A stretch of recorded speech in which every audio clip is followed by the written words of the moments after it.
Ils sont une centaine, gros zoom ou petit objectif, quoi qu'il en soit, tous ont l'œil du tigre. Les photographes, et depuis 6 ans environ, ils sont récompensés par l'organisation du tournoi par le biais d'un concours. Les prix de l'édition 2018 ont été remis en milieu de semaine, une sélection selon un critère bien particulier.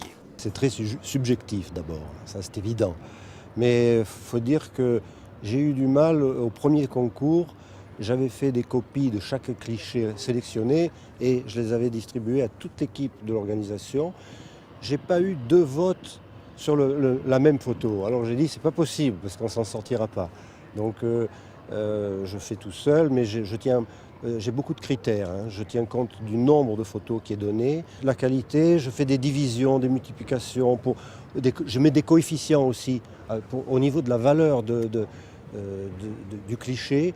Je lui donne un certain coefficient, ce qui fait que après c'est plus qu'un calcul, je multiplie, je divise, etc. Et puis j'arrive à des chiffres. Après je classe par le résultat, je le classe par ordre.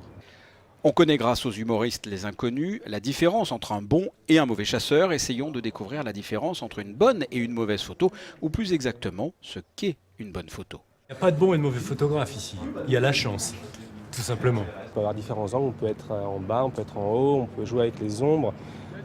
Surtout ici, là, on a la chance à Monte-Carlo d'avoir un très beau spot qui se situe en salle de presse, tout en haut de la salle de presse. Et de là, on a vraiment, vers 17h, 17h30, une superbe lumière et qui nous rend les images vraiment plus belles avec ce fond de terre battue et les ombres qui se prolongent. Et ça rend des images magnifiques. Il faut du repérage, il faut une belle lumière, surtout ici, parce que les spots sont magnifiques. C'est les plus beaux spots du tournoi de tennis au monde. Une belle photo, c'est une photo qui parle. Une photo qui parle d'elle-même, qui parle tout seul. Une photo qui transmet de l'émotion, qui fait pleurer les gens, de tristesse, de joie, de bonheur. C'est une photo qui parle, une belle photo. Tout au long de la semaine, les clichés des photographes présents au Monte Carlo Country Club paraissent dans les journaux et les magazines du monde entier. Mais pas que. Chaque année, un livre de photos est édité. Les vainqueurs du concours sont publiés. Ce livre est distribué à tous les joueurs et l'ensemble des journalistes accrédités.